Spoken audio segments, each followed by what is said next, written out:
That's Little Richard, of course, and the moment's here. I'm so delighted to be able to welcome David Bowie here onto the Radio 2 show. David, thank you so much for coming in. Thank you very much for having me, Jonathan. I'm sorry, I'll talk into the microphone. No, you don't have to. Hey, that's a very smart briefcase you got there. It is, isn't it? I had another one from the Strand bookshop in New York, which was kind of scruffy, I think, and a bit too boho. My wife got me that. I'm looking for a bag like that, because the problem is you don't want a bag that looks too much like a lady bag. You know what, I could sell you this one, because I actually like my old Strand bag. I'll have that off you. All right. I'll swap you something for it. My wife would kill me. No, but don't tell her. She won't notice it, but if she's noticing you haven't bought the right bag home, you haven't got a relationship. You're wearing that old bag again. David Bowie's here. He's got a new album out. He's performing. He's gigging tonight. You're live tonight. Do you get nervous these days gigging at all? Do you? Well, these pub gigs, yeah. I mean, quite a telling crowd. The old Bricklayers Arms, Old Kent Road. It's not the easiest venue in the world to conquer.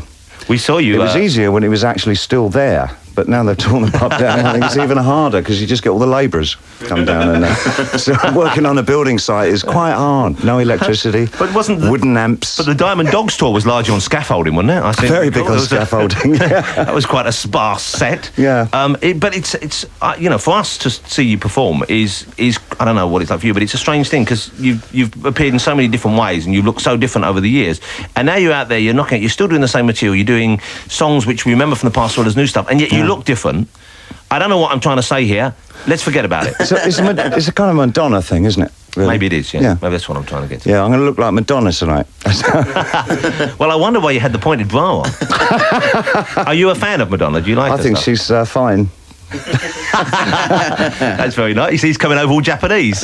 He will not say something mean. These books I've been given. Yeah. Uzumaki. Do you like Japanese comic books? I can do the mouth.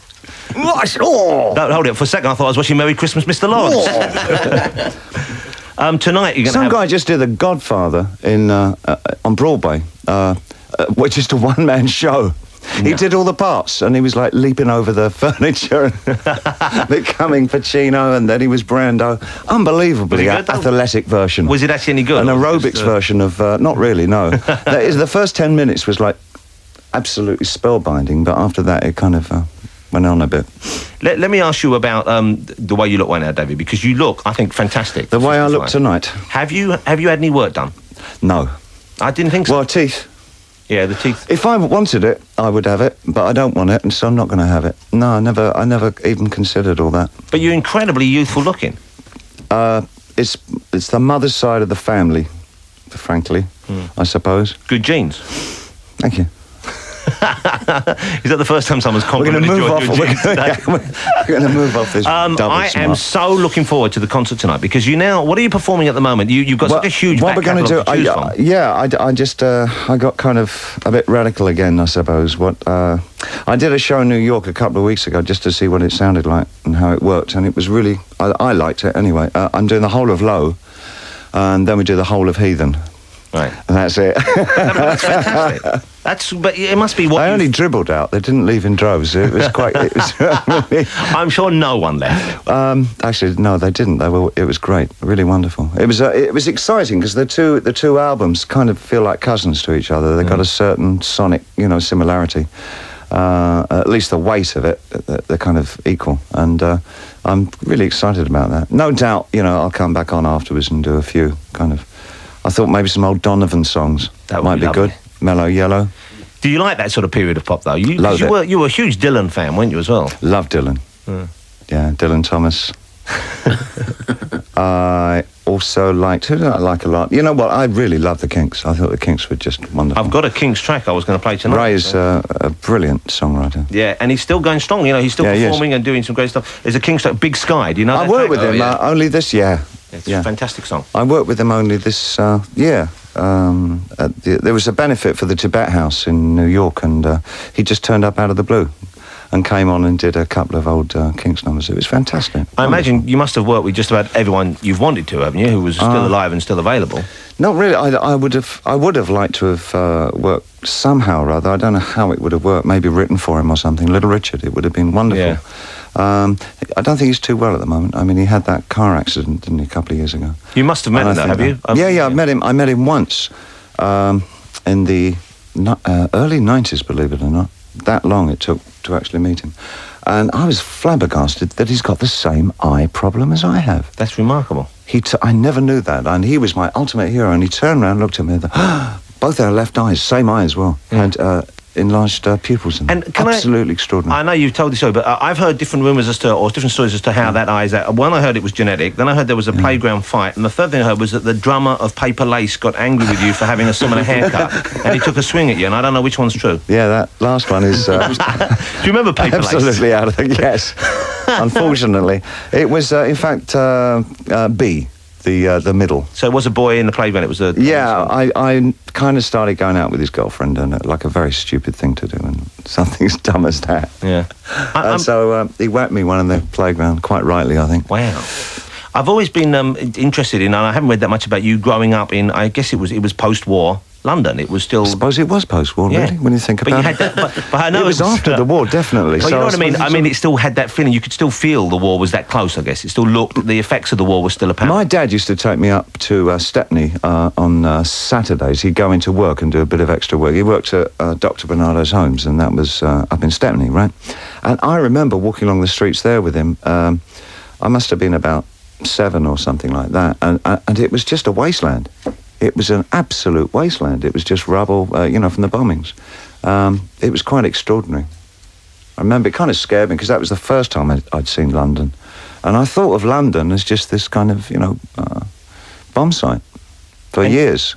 Till I was like 9. And did that shape your working? Because I get the feeling, I've been studying a lot of Japanese work recently, films, movies and music, and I get the feeling that a lot of what's coloured there, especially the kind of speculative fiction, is the fact that they went through Hiroshima, they went through, they've seen first-hand the effects of the atomic war, and that's very much coloured their fiction and their kind of approach to art, I think, in some way as well. And I wonder whether you, having been that close to the war and seen some of the effects of it... No, I don't think so. I think my imagination was sparked, or rather kind of revolted against the idea of how colourless everybody and everything seemed to be in the places where I grew up. It just seemed so claustrophobic and without any input or ideas, or if ideas were let in, they were kind of, all the legs and arms were cut off and you just got torsos of ideas. Bloody dripping torsos hung on hooks. Well, see, but there you make that. They brought a new idea in. That sounds exciting, though, with the blood dripping off. I'm assuming you're saying they were some, Jonathan. Okay, I shouldn't give that away. Let's play a track. We're going to play a track off Heathen. This is it's a fabulous album. It's out right now. Davies going to be performing it all. If you're lucky enough to have a ticket tonight to go down to the South Bank and see him live, and then you're doing Manchester, I believe. And are you doing? I'm doing Manchester. Well, tomorrow actually, I pop off to Paris. We're doing the Olympia, right? And then we start doing some pretty huge festivals in the rest of Europe, and eventually we get back here for the Manchester show, which I'm really looking forward to, because Suede, old-timers, Suede are on that one. Isn't it weird that they are kind of old-timers now? So odd, isn't it? I know, they were just the new kids on the block. I remember, and you on the cover of The NME with Brett Anderson. Yes, it was passing on the baton. Well, it really was, though, wasn't it? Fit. Well, fortunately, I think you still have a pretty firm grasp of the baton. Well, okay, let's not go there. Your line. David Baddiel suddenly perked up then. Mentioned baton. This is from Heathen. It's Everyone Says Hi. I defy you not to sing along. Do you mind people singing along to your stuff when you're sitting in the room with them? It's rather off-putting, Jonathan. So what have you been doing with yourself since I last saw you? What have I been doing? Last night. I went to the edit on Friday morning, looked at the show that we've done together. I'm not too pathetic, am I? You're fantastic. I look a little bit like a sort of an excited schoolboy. Which I haven't looked that well. Well, it's good that I come off well then, isn't it? You come off very, very well indeed. Excellent. Yeah, no, and also, at the end of the show, we should point this out, and hopefully you'll tune in next Friday night on the BBC One at 10:30. At the end of the show, David was going to perform Fame, and you started performing Fame. Were you leaving all that in? Well, I think we will leave that bit in, because it was so great, because then he stopped, and he said, no, let's not do this, and he said, let's do Ziggy. And the audience got very excited, and then I thought, it's a mean joke. He's toying with us because he can. Like an overfed cat with a skinny mouse. With big bollocks. But then you went, well, we didn't get that far. I'm just helping you out. I'll check the edit and see if we can put those back in for you. And so what went through your mind at phase? Why did you stop doing Fame? It just felt, Fame is I mean, it was my first sort of major American hit, and suddenly it just felt wrong doing it in England at that particular time after a lot of the stuff that we talked about on the show. It just felt out of context somehow. Yeah. And it's a nice high-powered piece of music and all that, but it was the wrong time and the wrong show for it. And I thought the most obvious piece to do right there would be you know. And it was fantastic. Something we'd sort of led up to all this, I suppose, you know, Ziggy. It must be, I would have thought, quite strange for you choosing the records you want to play, the music you want to play again, because it's really hard. I mean, it gets harder and harder, especially with the internet, you know, because you can all the time. A lot of the users are kind of sending in their own ideas of what you should be. So you're besieged with all these lists of songs you should be doing, and it's really you just have to ignore everybody actually. And I just go and say, well, what do I want to do to satisfy myself as a performer, and not lose my audience entirely? You know, so you kind of make a compromise between giving people what you believe that they want to hear, which is. It's very. I think it's very unwise to try and second guess the audience anyway. You know? There are certain songs that you haven't played for years, if ever live. I'm thinking of, and songs which we fans of yours adore, and I love. Bewley Brothers being one of them. You know, and I feel really bad about that because every time I go out, I intend putting that on the list, and I never get round to doing it, and I'm stupid. That I really love that song. I really should do it. I know. Well, I think I think I'll make a promise now. Oh, David, that would be great. No, then I'll try for the next tour to do it. We all love Bewley Brothers. There's a fabulous segue here. There's a band that I just heard. Oh yeah, okay. Which one? Is this Destroyer? Canadian band, yeah, called Destroyer, and they're really starting to get radio in New York, and I really like them. And the first track, I wouldn't say it's a million miles away from that period of recordings. Okay, well, see what you think of it. David bought this in for us. It's from his own collection. This is called Street Hawk by Destroyer. I like that. I thought it was very Bewley Brothers. Yeah, very Bewley Brothers. Interesting Canadian band, so I'm led to believe. But it's quite a scene happening in New York at the moment of new bands. Let me give you that back there. How do you keep up with the new music? Once again, I imagine the internet I listen to helps. your show. What I try and do is get up early in the morning and do you really tune into your show, and I get to hear what's really happening. I feel now the pressure's on. Now we'll have to tell find you, some it's that extraordinary that I mean, in New York I can get BBC 1 through 5. I mean, it's just incredible. So you know, it's.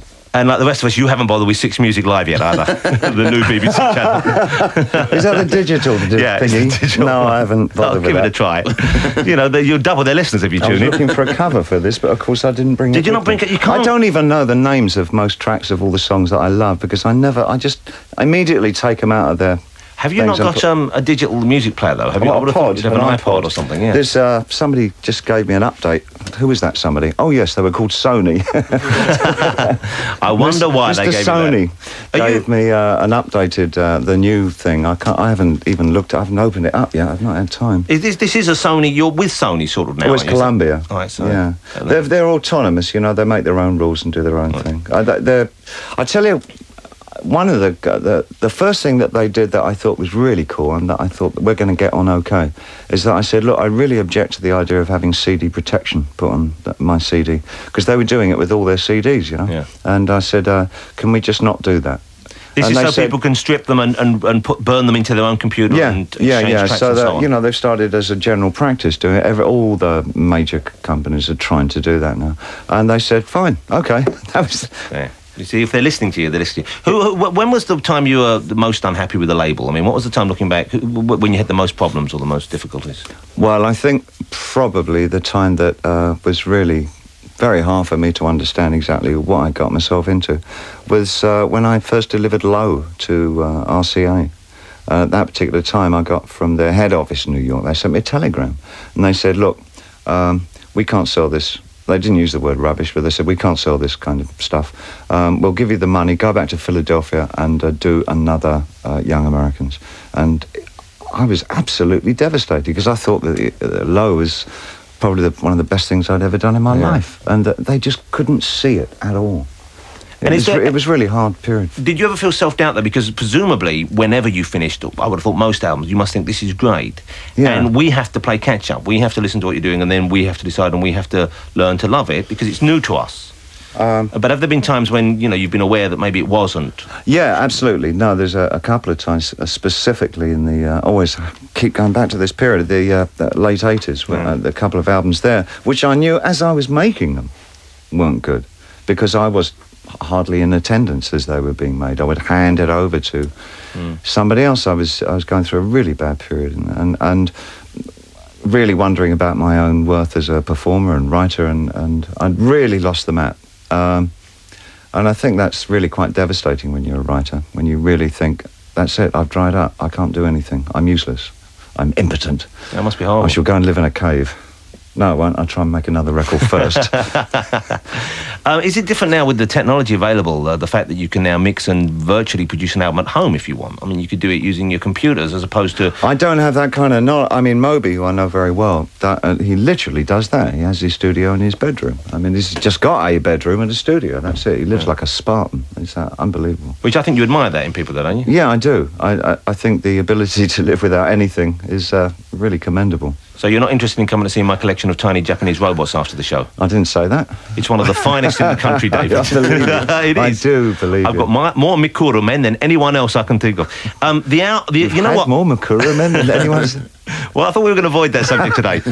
You know, one of the things I think that all Bowie fans look forward to when you bring in a new album out, not just fans, you know, people who are just casually acquainted with your work, the artwork, the way you present yourself, and indeed the way you present your work and the way it looks. And the artwork on Heathen, which I was really looking forward to because I had the album in advance, I really love the look of it. I mean, the photography is fabulous, but all this kind of artwork and the blanked out lines inside, well, what's the thinking behind that? Who are the people you worked with? The front cover was very much just my thing. Is the idea was to kind of, I tried to put in all kinds of subtext to it. I mean, the actual imagery is a nick from Man Ray and Brunel, and there's the old Dali eyes in Shan Andalou and all that.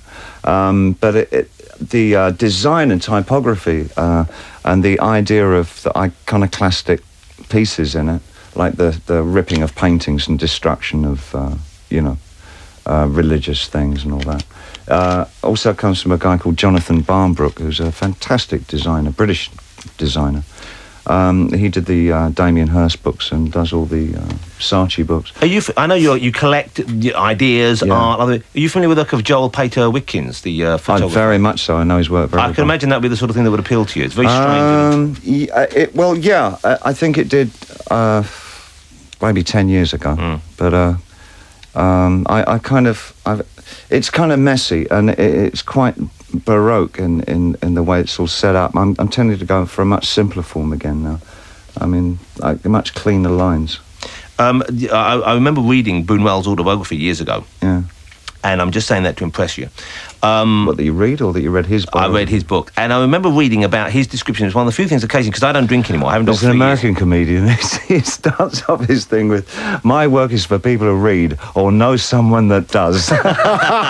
Which I love. Sorry, carry on, John. But I wonder whether you miss drinking, because there's a description in that book about martinis in which Buñuel describes making the perfect martini. And he says, the amount of vermouth you should put into the gin is this. You don't actually pour it in. You put the gin bottle or the glass with the gin behind the vermouth bottle and let the sunlight shine through it into the gin, and that's how much vermouth you actually need. And that often tempts me to start drinking again. Yeah. But do you miss drinking? Do you miss drugs? Do you miss those kind of highs? Not in the slightest, no. Because I think it's probably because I've just trained myself to only remember the bad times.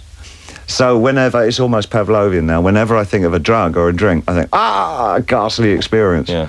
I don't associate them with good times. I know that I did have good times. I like to believe that some of them were without drugs and booze, you know. Yeah. And it's quite probable that there were good times. I mean, all my time in Berlin and knocking around with Eno and all that and Visconti, we had a great time, and I certainly wasn't doing drugs at that period. That must have been a remarkable amount of time, because you were there with Iggy as well, of course. Yeah. And I've read stories about that. I don't know how much is true, but there's a story about you and Iggy driving off one day and getting lost somewhere, and then pitching up in a small Bavarian shack of some sort where they were selling beer and wine, and Iggy getting up and performing some Frank Sinatra songs and getting booed off stage.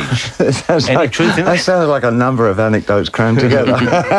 What a great... I know that he did jump up on Clive Davis's desk when he went over to be signed by whatever company Clive was running in those days, and sang "Set 'em Up, Joe," and did the whole Sinatra routine. Iggy's quite a man. You're not really in touch with Iggy anymore? I do. I found him only a couple of months ago. Right. Actually, we were talking about him doing the Meltdown, but he'd already arranged to do his kind of rock gig. He's playing over here in a couple of weeks' time. Yeah. We're talking about drugs briefly. You have a new daughter. No, you were talking about drugs. You were bouncing it back. When you've been through all that... Do you want another line, or should I get rid of that? No, thanks. How do you... what do you think about your child growing up in a world where the drugs are not only prevalent, they're kind of almost impossible to avoid, and who knows what kind of designer substances will be available in 20 years' time? I mean, I don't like it. What can I say? I mean, I can only... the only thing that of course, though, that as soon as it's feasible, and when I believe that she has the maturity to deal with the conversation, it's one of the first things that one would talk about. You know, you have to. But you can only talk about your own experience. There's no point in wagging a finger. The only thing to say is, look, this is what I did. I did this and this and this, and it was like taking a rocket ship up, and I had a really great ride, but it could have blown up at any time, and I might have died with it as well.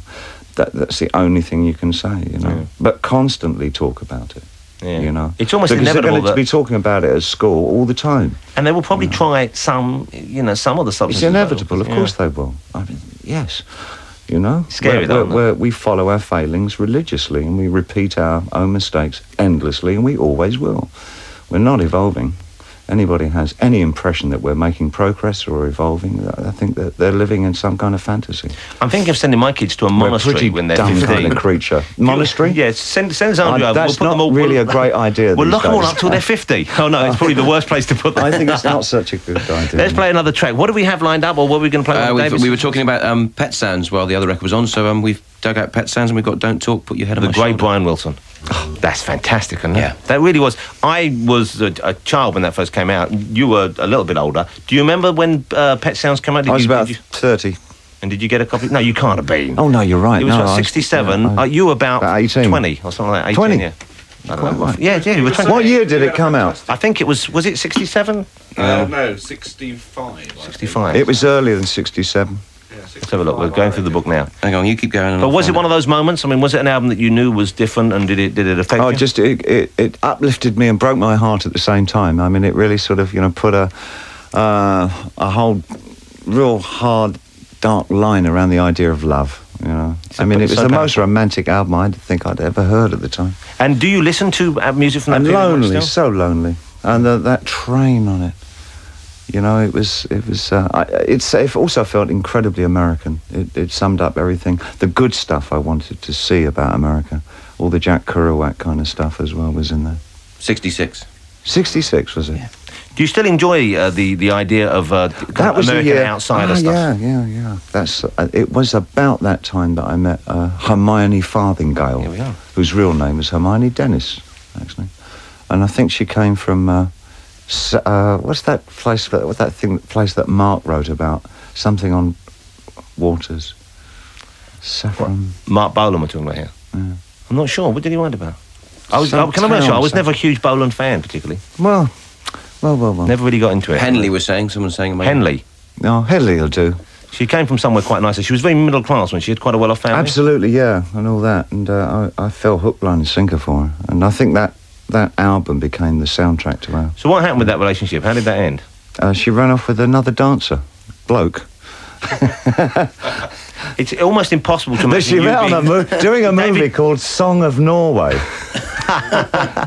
But it's almost impossible to imagine you being really chapped. Bombed. Did she say, David, it's not working out? There was a guy on one of my tours. This is the strangest thing, a year or two ago, and he was wearing the T-shirt. Song of Norway. He had no idea. It was an American guy. I said, where did you get that T-shirt? He said, I don't know. I said, do you know what that is? He said, no.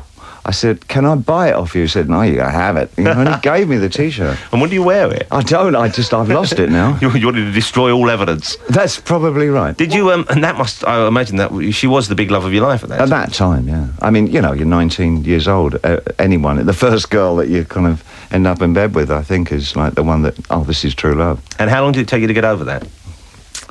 It actually took me quite a long time. It wasn't an easy one to get over, a couple of years. The period with Angie is a period which has been written about a lot. We're not talking about that. Are we not? No. I only wanted to ask about when you used to Why on earth would I want to talk about one of the worst periods of my life? What possible interest would I find in that? David Baddiel made me ask you. I didn't want to ask you. I wanted to talk about Song of Norway. No, I don't want to ask about Angie. Well, who mentioned Angie? I don't know what kind of show Song of Norway was. I don't even know anyone called Angie. I tell you what it was. It was Peer Gynt Suite and all that. It was him. Oh, that was him? Yeah. Well, he's responsible then. Grieg. Grieg. It was the Grieg life story, a biopic. We don't play a lot of Grieg on Radio 2.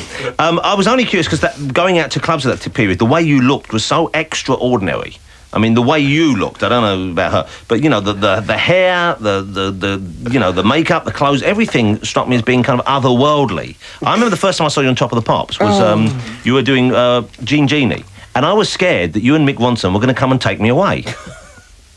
Now, I don't know if that was a desired effect. I didn't hear you. What all right, he's not going to be... He doesn't want to talk about waffling on about the early 70s. Because it's... Come on, Jonathan. Have you seen Velvet Goldmine, David? Yes, I did. What did you think? I thought the sex scenes were good, but I thought the rest of it was utter garbage. Yeah, I thought it was rubbish. He understands gay stuff. Exactly. I just thought but the rest of it was like the narrative was not there, and it was there was no character development, and it got lost about halfway through. I couldn't. I thought, where are we now? I'm lost with this journalist and all that. Yeah, it's a real opportunity missed. Yeah, pretty. There's a lot of it was pretty looking. But you were asked to be involved in that early on, weren't you? They wanted to use my tracks in the thing. Velvet Goldmine itself, of course, yeah. And you decided not to get involved? Well, at that time, I was seriously considering doing Ziggy Stardust as a project myself. It was weird, you know, because I started working on it with a couple of writers, and there was a point where they said, why do you want to do this?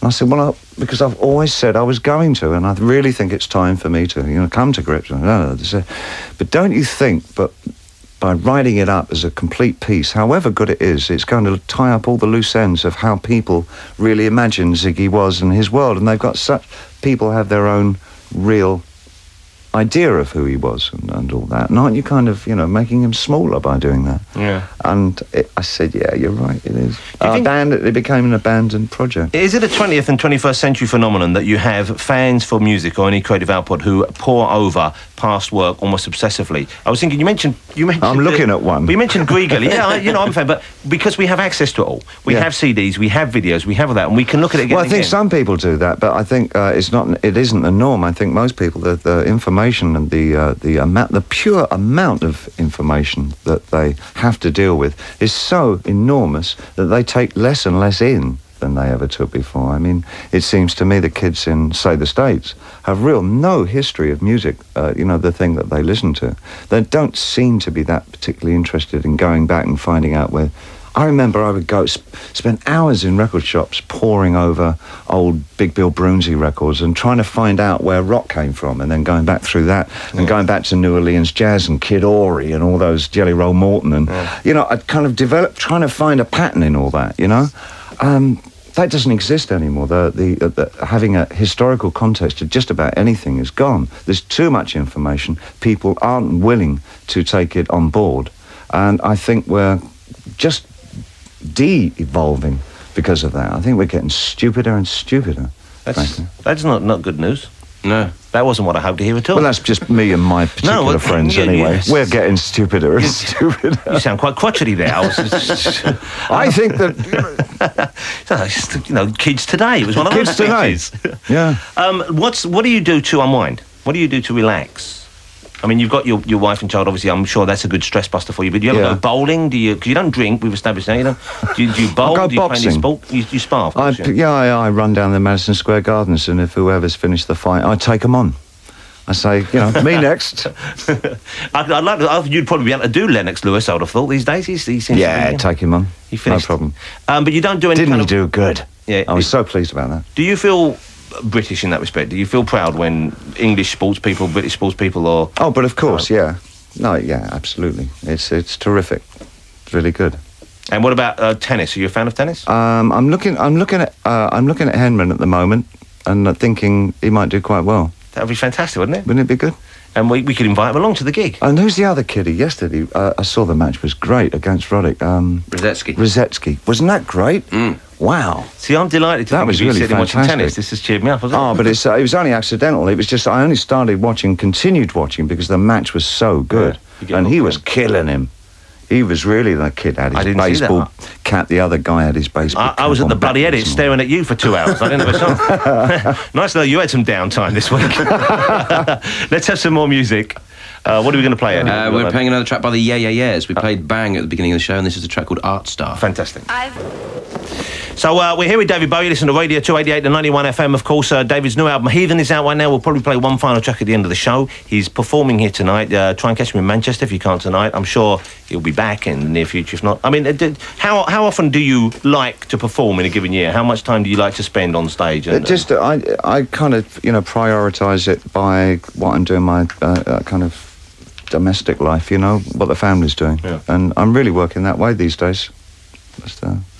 It's the sensible way to be. Yeah, I have to, because my family do come first. Are you more aware now of the limited time you have left on the planet? I mean, in the way that as one grows older, I guess you do become, but is that...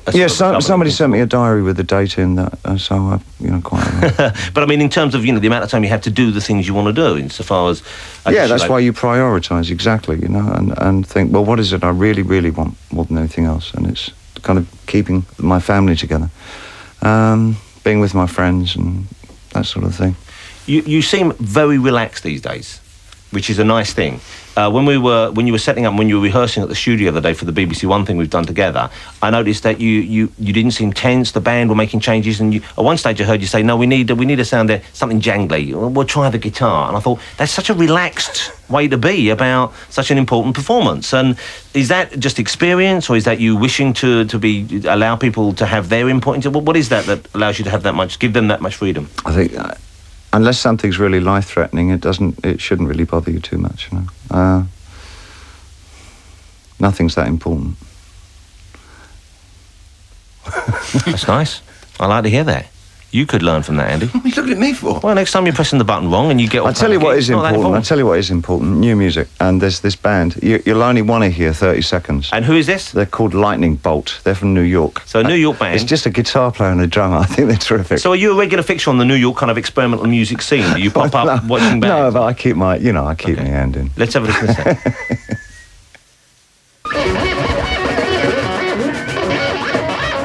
The drummer will be in a minute. You know what? This is lovely. Yeah. I wish I'd heard this years ago. This could have been my wife's special tune. Me and her. You only have to hear this once. You can't get that tune out of your mind. I guarantee you'll be whistling that in the bathroom. Catchy. Here's the drummer.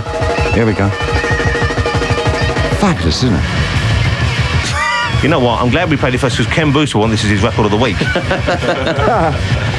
There you go, Lightning Bolt. Lightning Bolt. Get one now. David Bowie has to leave any second now. He's off to rehearse for the show this evening. It's going to be on the South Bank Festival Hall. So you're going to be doing all of Low. When you say all of Low, you mean all the tracks on what were the B-side when it came out on vinyl as well? Yeah, with all the instrumentals and Art Decade and Weeping Wall and stuff. Yeah, absolutely. Wow. Yep. I'm looking forward to that. Yep, it's fun. And I even play harmonica on New Career in a New Town. And that muffled drum beat sound, that kind of overdubbed drum beat that was such a distinctive quality of the album, how do you recreate that live? I put a scarf around the drummer's mouth. That'll do it. David Bowie is about to leave. David Baddiel, do you have a final question for David? Yeah, when you were going to do the film of Ziggy Stardust, yeah, who was going to play Ziggy? I was thinking I'll of... do it, if you want. Yeah, no... Okay, well, I mean, I can say that quite safely now, as there's absolutely no chance it's going to be made. You know what, I would like to see that. Damn good idea, David. You've got the role. You've still got the costumes, I'm happy to put them on, try them on. You know what, I don't know, you'd have to shave the beard off before you put that makeup on, though, David. No, Ziggy with the beard, I think that's how he was going to end. He could become a recluse and try and stand-up comedy. And sometimes when you see David live, it is like a recluse up there. There's definitely a hermit quality about you. Yeah. David, it's genuinely been such a pleasure having you on the show. Thank you so much for coming on. Oh, I've enjoyed both our experiences. Well, thank you very much. Jonathan. I'm really pleased. It's been great. I'm looking forward tremendously tonight. I'm sure all your fans are and all the people who we're having a bit of a disco afterwards, right? Yeah, I've got some music selected. Show me. Let me quickly see that. There's some of the stuff I put together for you.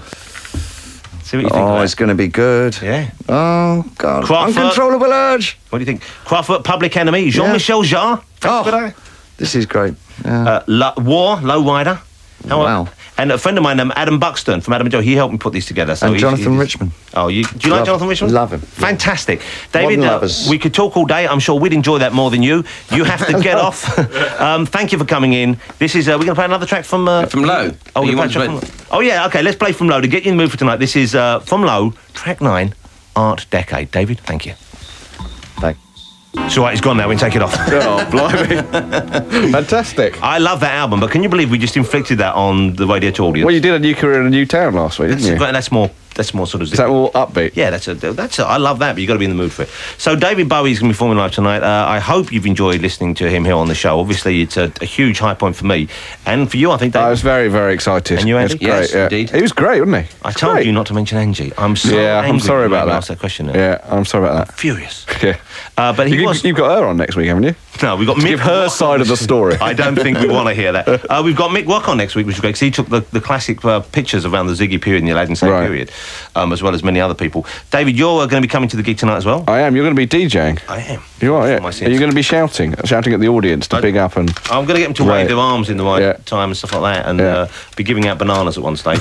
Really? Inflatable bananas. I'm going to try and get a kind of holiday camp feel. Yeah, but I'm not Pontins. sure. You can help me here. Yeah. Should I start with Y Viva España, or should we go with the more traditional lambada? I think anything by Black Lace you should start with. I might start with Agadoo. Yeah, start with Agadoo. Listen, I'm going to be on at 6:30. No one's going to be there. It doesn't really matter what I start with, does it? The Dandy Warhols will join in if you do Agadoo. They sound like they're wild men. Yeah, they do. Yeah. David Bowie, did he meet your expectations? Yeah. Well, yeah.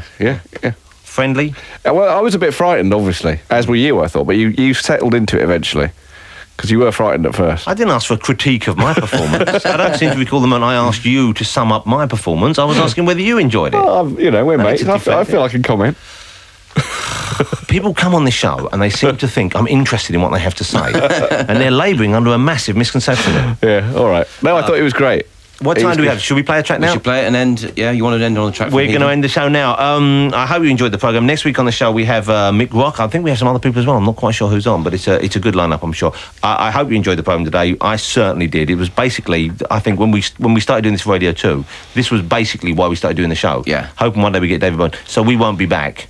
No, that's it. There's no need Thanks now, for is there? No. Yeah, so next Lawrence Llewellyn Bound's going to be interviewing Mick Rock. Wouldn't that be great? Next Why week hasn't Lawrence got his own radio show? He should have his own radio show. Next It'd be week great. is- You know why? Because he dresses for TV all the time. Yeah. Timmy Mallet making a return next week. No. Who is on next week? I can't remember. Oh, of course, why would you know? You only claim to produce the show.